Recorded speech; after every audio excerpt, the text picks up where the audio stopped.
Watu wetu ambao munafuata TV ya Matalu TV show, mimi ni mwalimu Jebi. Tunakuja kabisa kwa wengine topic mpya. Wewe mtu unaweza kujiuliza ama hao watu leo watatuongelea nini, vipi, wanataka tuambia nini, lakini mara kwa mara, siku kwa siku, ginsi unaona kunakuwa subuhi unaangalia magharibi watu wanalala, siku ingine inakuja ni hivyo hivyo tu, na kitu ya kuongelea hakitakosa. Tuko na vitu mingi tunaweza tukaongelea. Ninaopiga ujumbe mbalimbali sehemu zote kwenye mko kabisa, unaweza ukajiuliza sasa leo ni kusema ni muda ya kuongelea kitu wanaita DY. Unaweza ukajiuliza DY ni nini? DY ni kusema ni neno ambalo liko mulugha ya Kiingereza, inamaanisha driving under influence. Ni kusema kabisa hairuhusiwe, inakatazwa sana kabisa kutembeza gari na ulisha tumia pombe kabisa, ulisha kuwa mlevi. Ni kusema kukuwa mlevi na kutembeza gari, hivyo ndi vitu viwili ambao havikutanane kabisa. Lakini ni kujiandaa kidogo kidogo.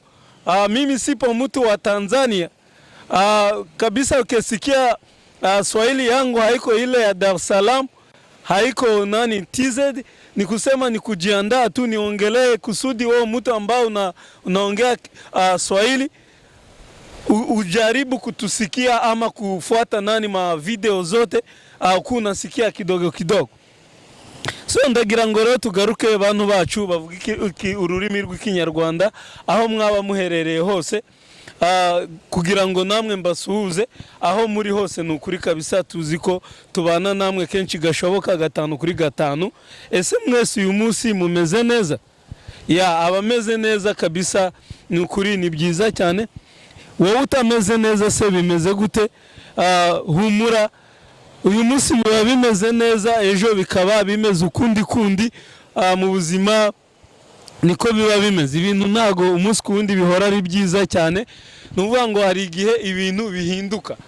Rero ndagira ngo twihutire ku byo tugiye kuganiraho. Ushobora kuba uri kwibaza uti se uyu munsi bari abagabo bagiye kutubwira iki? Ariko ndagira ngo ibyo kuvuga mbabwire yuko ibyo kuvuga ntago mu buzima bizigera bishira. Uko mubona bucya bukira, umunsi ukaza, ejo undi munsi ugatangira, niko no mu buzima tugenda tugira impamvu zitandukanye, tugenda tugira experience y'ubuzima bwa buri munsi. Nuvuga nta munsi ujya usa n'undi, iminsi iza itandukanye. N'uburyo tuba twabaye muri uwo munsi cyangwa tukinjira mu wundi, niko n'ibintu biba byatandukanye. So rero bantu bacu, ushobora kuba ujya wibaza ukumva uti ijambo DY niki? Ese DY twaye iki? Ese DY yo numvishe bayivuga numva ari amagambo asanzwe. Ariko ndagira ngo mbabwire ngo tujye tuba ahantu tubeho dusobanukiwe n'amategeko yaho dutuye. Uvuga ngo amategeko yaho dutuye, inzoga zigira uburyo zinyobwa, zigira n'imyaka zinyobwaho. Ese twebwe twitwara guterera? Nukuvuga ngo mu buzima bwa buri munsi, hanze y'akazi, hanze yuko turi mu kiruhuko mu rugo, niba wowe muntu wikubitira gahiye, ukubita ako gatobe kayunguruye cyangwa iyo muvunyu bazinywera he? Cyangwa inzoga bazinywera he? Nuvuga ngo hari utubari tuba twarabigenewe muri Amerika, yaba n'ibindi bihugu bikomeye nka Canada, Australia ndetse n'i Burayi. Hari utubari, utwo tubari se kugira ngo uzi kugiye kunywa inzoga, uzi kugiye guciringa na bagenzi bawe cyangwa ugiye kuganira, ufite abantu mugiye guhura, mugiye kwishimana, ugerayo gute? Utekereza kuvayo gute wamaze kunywa za nzoga? Ibintu dukora rimwe na rimwe tujye dutekereza ko byose atari bya bintu byiza cyangwa atari ibintu byatuzanira ingaruka. Rimwe na rimwe tujye dushyiramo ubwenge, tumenye amategeko yaho dutuye hariho.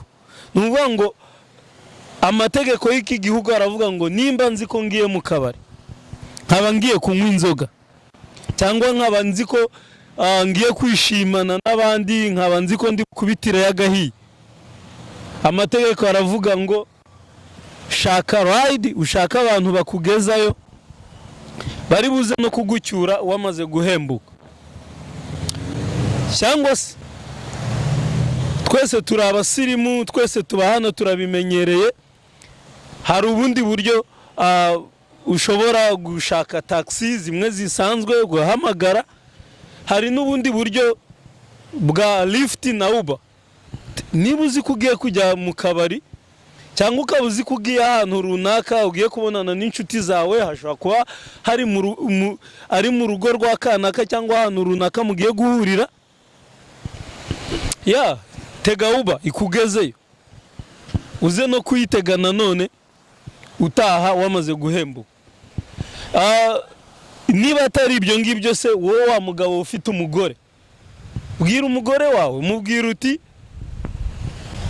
mukunzi wanjye cyangwa se mugore wanjye cyangwa se sheri, ahantu ngiye guhura n'abantu ariko ndaba ndi gusoma agacupa,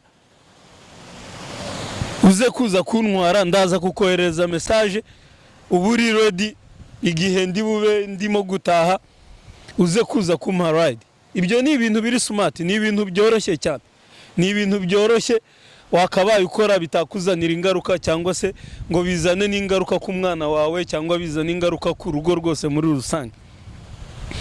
Tumaze kugira umubare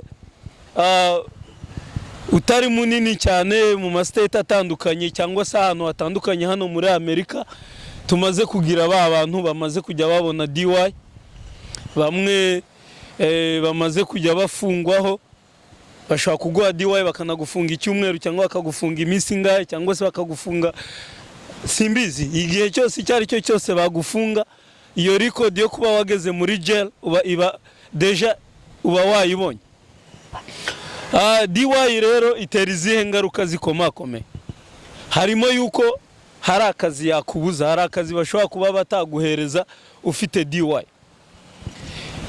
Izindi ngaruka se nizi, DUI ni ukuvuga ngo utanga amande aremereye,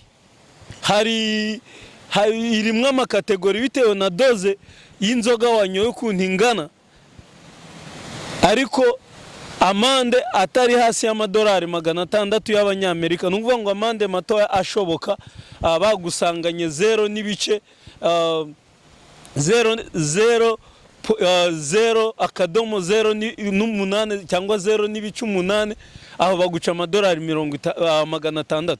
Iyo warengeje izo doze rero bashobora no kuguca n'igihumbi 200, amini igihumbi 600. Byabaye ukundi bashobora no kuguca na 3200. It's depend na situation bagufashemo. Bagufashe n'urugero wanyoye ukaba ufite abandi bantu mu modoka utwaye wari wahaye ride, bashobora no kugufunga umwaka, bashobora no kukublokera license burundu. Ubwo rero ibyo byose ni ibintu bitera ingaruka. So indi ngaruka ibabaje ibi bintu bitera, uziko tugera igihe tukaplika ubwene gihugu, iyo cyagihe cy'imyaka 5 ishize ukinjira muri process yo gushaka naturalization cyangwa citizenship cyangwa ubwene gihugu. Ndakubwiza ukuri muntu wanjye, ntago bashaka kuguha ubwene gihugu ufite DUI. Nukuvuga ngo kugira ububone ufite DUI nukuba wararangije ikintu bita approbation, baguhereza approbation. Approbation nukuvuga ngo nigerageza, nigihe runaka baguhereza bari nko kukugorora cyangwa baguhereza barebe noneho yuko bya bintu hari icyo byakwigishe, barebe uburyo uzitwara nyuma y'icyo gihe wabonye DUI. Ibyo rero wenda wabyitwaramo neza, bakagira ukundi kuntu babigenza. Iyo ubonye DUI ebyiri rero, DUI ebyiri harimo icyo bita deportation. Deportation ushobora kubura aho wenda utasobanukiwe deportation icyari cyo. Deportation bashobora kugusubiza iyo bagukuye ahariho hose, haba ahari hose bagukuye uza muri Amerika, barakudeportinga bakakujyana mu gihugu cyawe cy'amavuko waturutsemo. Urumva ko ibyo bintu ro bibabaje. Ni bande rero babona DY, ntago ari rwa rubyiruko gusa twavuze, harimo n'abantu bakuze, bamwe bangana nanjye, abandi nabo bakuze baba papa, abantu batandukanye mu ngeri zose bagenda babona ayo ma DY. Ntago ari umuntu umwe, ntago ari icyiciro kimwe. Hari n'ababona DY noneho abana bari under age cyangwa bari under 18, bakigira aho ngaho, nawe akajya ku modoka, agafata imodoka agatwara, yarangiza akajya no kunywa inzoga.